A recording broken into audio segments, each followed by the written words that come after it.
I've never seen something look so beautiful.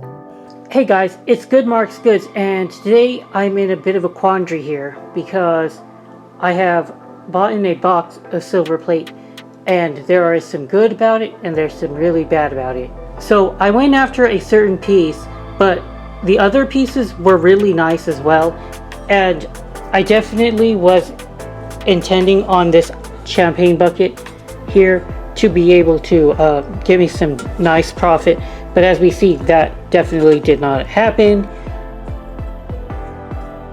The Goodwill did not wrap the pieces in any kind of wrap, and so here's the result of that.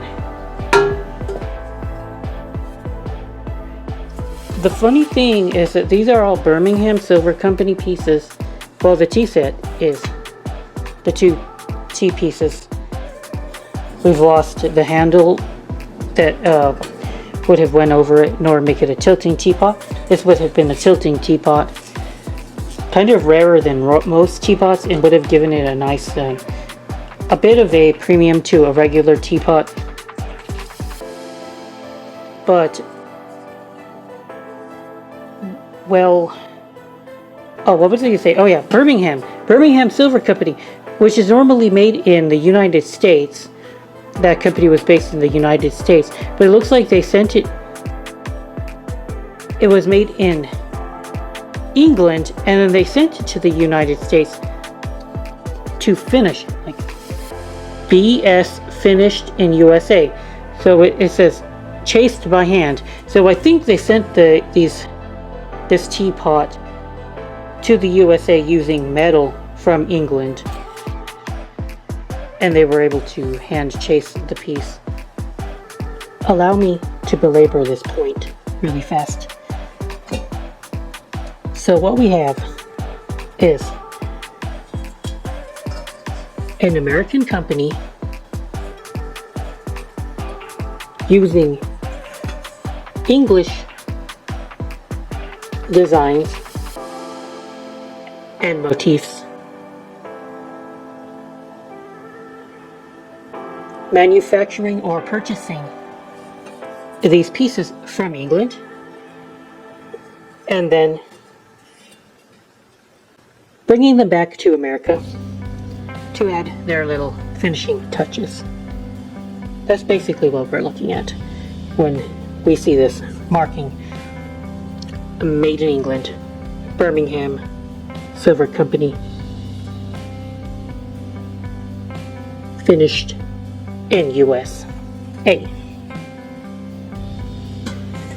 And this company had their factory in Yalesville, Connecticut, which is just a hop, skip, and a jump away from Meriden and New Haven, two Connecticut cities that were incredibly important to this silver plating industry. Definitely an inglorious end to such a piece. Huh? Yeah, this is gone. And then the ice bucket has been destroyed as well. And I've paid $70 on this box, hoping to be able to sell this champagne bucket for like $70, and then these pieces would be like $25, $30 each, possibly more. Oh well, the plan's gone to shit. And I have asked the Goodwill to give me my refund. But then when I had looked at the last piece, and that's the one that I actually wanted from the box, like really, really wanted from it.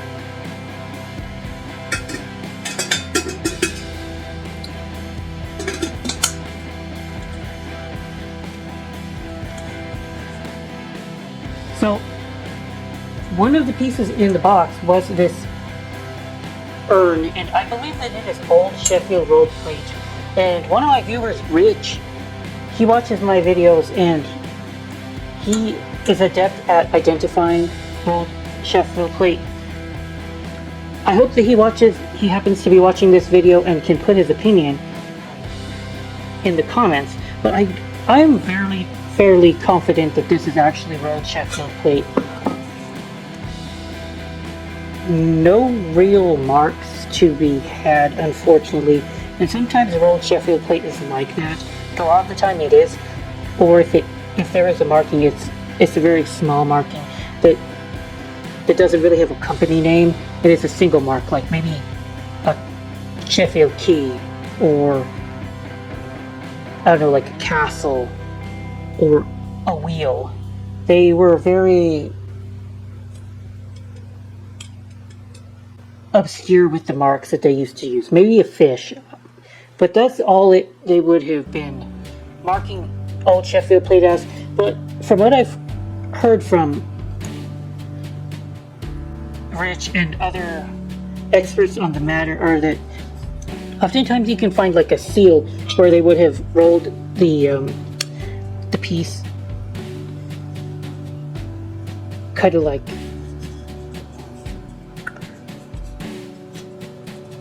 crimping it, I guess, because old Sheffield plate is like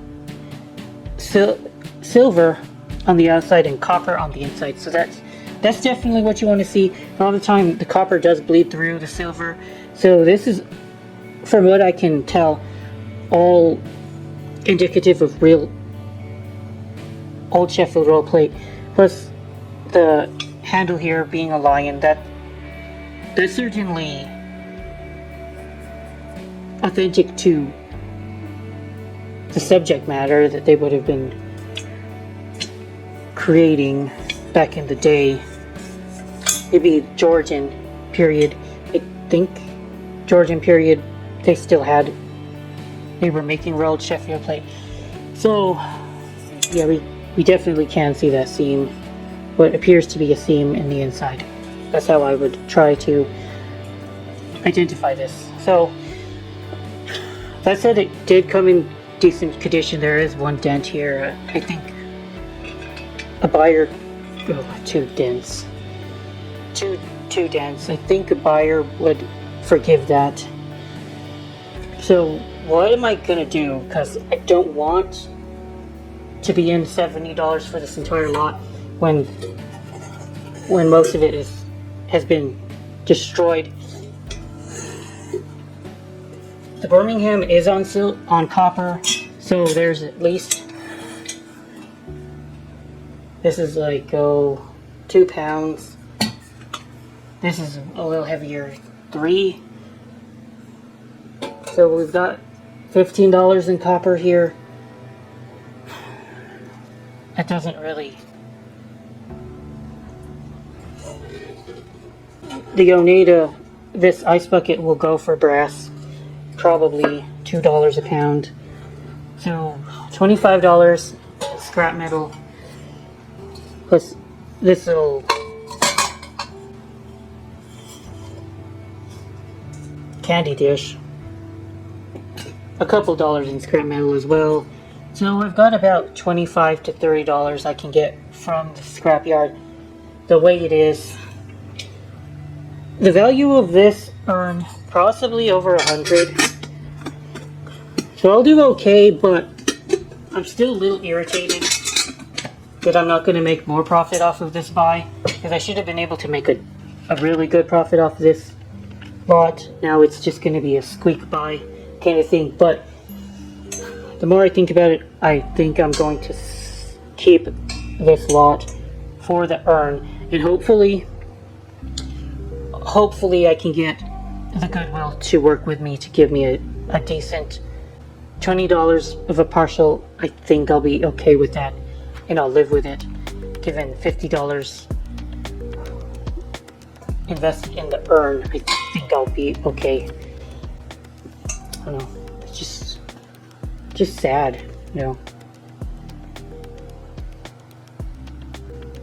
Well, that's it for today's video, guys. Wish I had something nicer subject matter, except I hate videos like this talking about destruction, but it's part of my business. It's just part of my business. But Marcus is out.